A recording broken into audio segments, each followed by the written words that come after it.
sanitasi total berbasis masyarakat. Merupakan pendekatan untuk merubah perilaku higienis dan sanitasi melalui pemberdayaan masyarakat dengan metode pemicuan.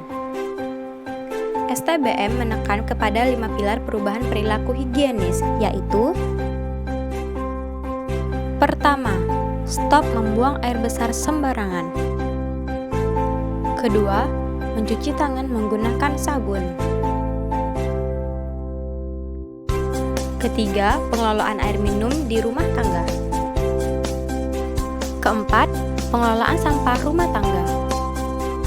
Dan yang kelima, pengelolaan limbah cair rumah tangga.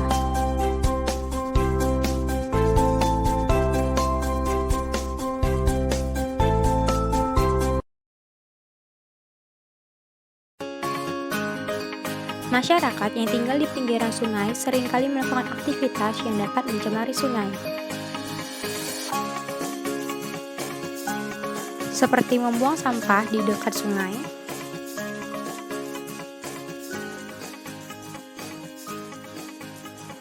dan membuang air langsung ke sungai. Tentunya hal itu dapat mencemari sungai dan membuat sungai tidak bersih.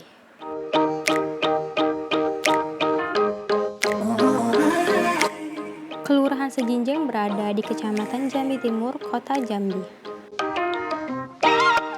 Luas wilayah administratif Kelurahan Sejinjang yaitu 4,33 km persegi dengan jumlah rukun tetangga sebanyak 4 RT.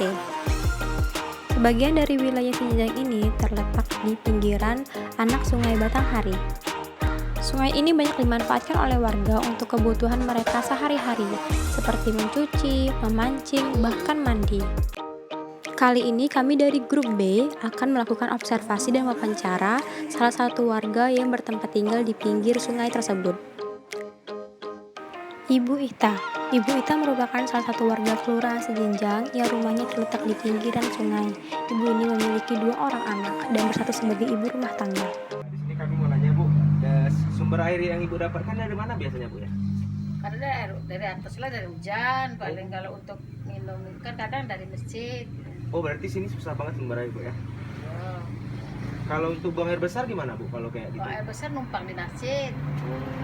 Kalau pengolahan sampah di daerah sini ada nggak Bu kayak bank sampah gitu kayak untuk penerapannya untuk reuse, recycle gitu? Dah ala paling kami kalau buang sampah itulah, kalau kebet-kebet melempar ke itu. Oh langsung ke sebelah Bu ya? Iya. Oh, limbah cair kayak cuci piring gitu langsung ke sungai atau gimana Bu? Oh di bawah bela ke sungai lah larinya. Oh langsung ke sungai Bu ya? Berarti Ibu ini belum punya jamban berarti Bu ya? Belum ada jamban. Masih Berarti kalau untuk numpang lah gitu kan. Oh ya, air bersihnya pun juga masih minim berarti Bu, dari air hujan gitu. Iya, kadang air hujan, kadang tuh yuk minta sama masjid ya gitu kan untuk air minum, kadang tuh galon gitu kan, dan tentulah. Iya. Ini makasih banyak Bu Oh ya. iya sama. Beginilah sekiranya keadaan di belakang rumah Ibu Ita. Dari cerita Ibu Ita tadi, dapat disimpulkan bahwa ibu ini belum mempunyai jamban. Untuk mandi dan membuang air, ibu ini menumpang di masjid yang mana masjid ini terletak di samping rumahnya. Untuk pengolahan sampahnya sendiri, ibu ini mengakui bahwa sampahnya langsung ia buang ke sungai. Sedangkan untuk limbah cair, seperti sisa air deterjen, ibu ini juga langsung buang ke sungai. Namun, hal ini tidak terjadi kepada seluruh warga yang berada di Kelurahan Sejinjang. Untuk rumah-rumah lain yang ekonominya berkecukupan sudah memiliki sumber air yang baik, yaitu mulai dari sumur dan ledeng. Bahkan sudah juga mempunyai jamban yang baik. Melalui hasil observasi kami, untuk pengolahan sampah di kelurahan ini kurang baik. Kami banyak melihat sampah ditumpuk di depan rumahnya begitu saja, bahkan ada yang dibakar. Ini merupakan lahan kosong yang berada di Kelurahan Sejinjang, di mana terlihat banyak sekali sampah yang menumpuk. Kelurahan Sejinjang memiliki tempat pembuangan sementara yang terletak di pintu masuk kelurahan ini. Untuk fasilitas kesehatan, Kelurahan Sejinjang memiliki Puskesmas Pembantu Sejinjang 1. Untuk kualitas air bersih sendiri cukup dibilang kurang baik. Kami melihat dari beberapa masjid yang berada di Kelurahan Sejinjang ini memiliki keran air, yang mana keran airnya memiliki penyaring untuk menyaring kotoran yang keluar dari air tersebut. Assalamualaikum warahmatullahi wabarakatuh. Saya Romi Afrizal dari kelompok B. Di sini saya akan melanjutkan observasi atau pengamatan dari teman-teman saya yang lain.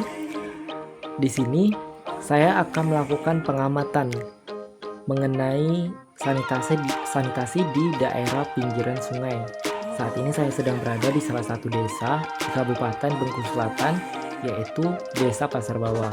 Nah, saya ingin mengetahui dengan cara melakukan wawancara dengan salah satu warga setempat untuk dapat mengetahui apakah desa tersebut sudah menerapkan 5 pilar STBM atau belum. Nah, untuk mengetahui bagaimana sanitasi di daerah ini berjalan, jangan lupa ikuti kegiatan saya ya. Ini saya mempunyai tugas mata kuliah sanitasi berkelanjutan. Jadi di sini saya ingin mendapatkan beberapa informasi mengenai beberapa hal tentang pengolahan sampah atau sejenisnya. Jadi biasanya kalau di sini untuk sumber air bersihnya itu didapatkan dari mana? Dari PDAM. Lalu kalau untuk pengolahan sampah di sini, misalnya kalau sampah itu biasanya memang ada tempat sampah yang disediakan atau bagaimana untuk pengolahan sampahnya? Kalau tempat sampah nggak ada, tapi dibuang ke jurang. Di sini kan dekat dengan sungai. Biasanya kalau ada nggak beberapa orang atau warga yang membuang sampah di tempat-tempat seperti sungai? Terkadang ada juga yang buang ke sungai. Lalu Biasanya kalau yang dekat-dekat jembatan itu buang ke sungai. Lalu kalau ibu sendiri di rumahnya punya jamban atau WC gitu nggak? Ya. Sudah punya. Terus kalau di rumah ini sendiri sudah menerapkan cuci tangan pakai sabun untuk kebersihan gitu atau belum? Sudah. Lalu untuk kalau limbah cair seperti kalau biasanya kan kalau selesai mencuci itu airnya dibuang ke parit atau langsung ke tempat sungai seperti itu. Dibuang ke pembuangan air di belakang rumah.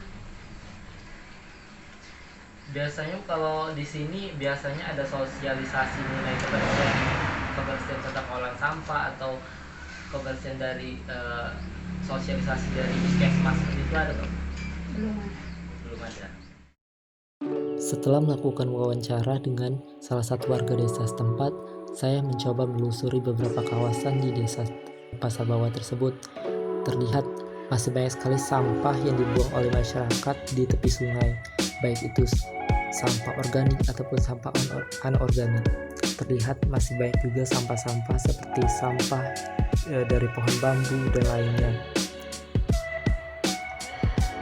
Selain itu, masih terlihat sampah-sampah di kawasan perkebunan dekat rumah warga. Bahkan sampah tersebut masih berserakan. Lalu, sampah juga ditemukan di dekat jembatan yang ada di desa setempat, seperti sampah-sampah seperti pampers dan sampah lainnya.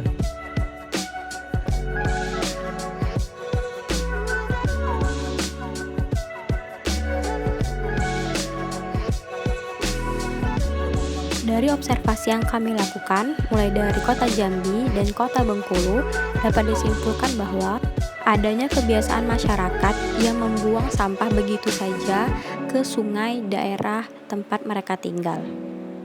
Selain itu, edukasi tentang sanitasi dan pentingnya kebersihan lingkungan juga kurang ada. Sehingga sanitasi total berbasis masyarakat atau STBM belum sepenuhnya diterapkan secara merata.